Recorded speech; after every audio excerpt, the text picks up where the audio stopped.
এর পর এক ভূমিকম্প হয়েছে। দৃশ্যগুলা দেখলে দেখবেন বড় বোন তার আরেক বোনের মাথার মধ্যে হাত দিয়ে রাখছে যাতে করে বোনের মাথাটা ফেটে না যায়, বোনের মাথাটা যেন চাপা পড়ে না যায়।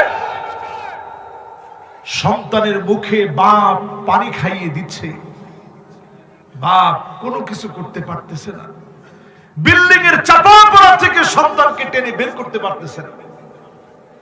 মা এই দুর্বিষহ যন্ত্রণার মধ্যে পড়ে গর্ভপাত হয়ে গেছে। সন্তান বেঁচে আছে, মা বেঁচে নাই। বাপ কালেমার তালকিন দিচ্ছে, বলছে কুল লা ইলাহা ইল্লাল্লাহ।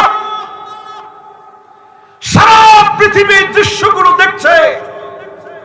তুরস্কের দক্ষিণ পূর্বাঞ্চলে 7.8 মাত্রার যে ভূমিকম্প, এই ভূমিকম্প সারা দুনিয়াকে কাঁদিয়েছে।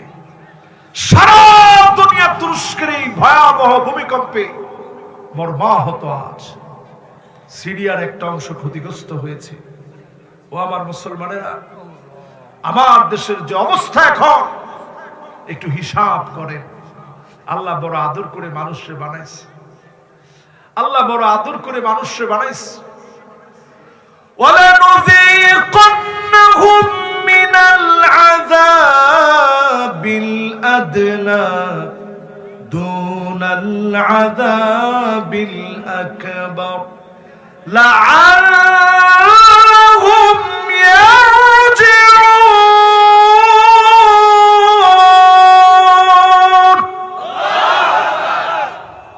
আল্লাহ পাক বড় আদর করে মানুষ বানিয়েছে।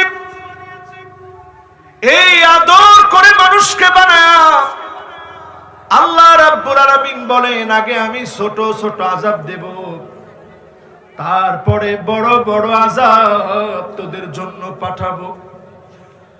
প্রথমে আমি বড় আযাব দেব না, আগে দেব ছোট ছোট আযাব, তারপরে আসবে বড় আযাব। এই আযাব দেওয়ার উদ্দেশ্য হচ্ছে লাআল্লাহুম ইয়ারজিউন, সম্ভবত তারা আমার দিকে ফিরে আসবে। এইটাই মানব সৃষ্টির অন্যতম রহস্য। আপনি গুনাহ করবেন, গুনার পরে মালিকের দিকে ফিরে আসবেন। মুহূর্তের ভিতরে যিনি আপনার পাহাড় সমান গুনাহ মাফ করে দেবেন তিনি কে? তুরস্কের দিকে তাকালে বুকটা কেঁপে ওঠে।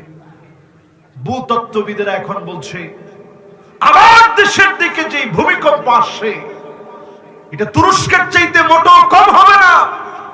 সেটা ছিল 7.8 মাত্রা। আমাদের দেশে যে ভূমিকম্প আসার জন্য তৈয়ার হয়ে আছে, টেকটনিক প্লেটগুলো কেঁপে কেঁপে ওঠে।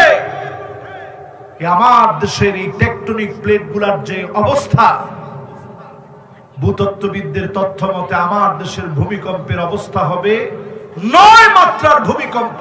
এবং ভূমিকম্প যদি আসে আমার ঢাকাতে একজন আর দুজন মানুষ নয়, 1939-এ তুরস্কে 60,000 মানুষ মারা গিয়েছে।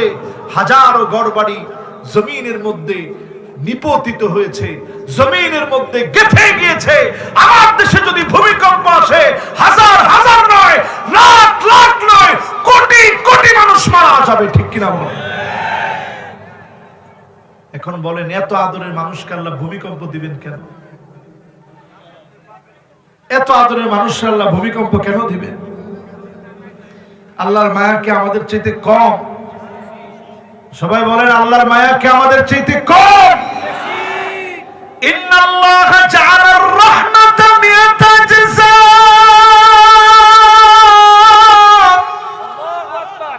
ভালোবাসাকে আল্লাহ 100 ভাগে ভাগ করেছেন।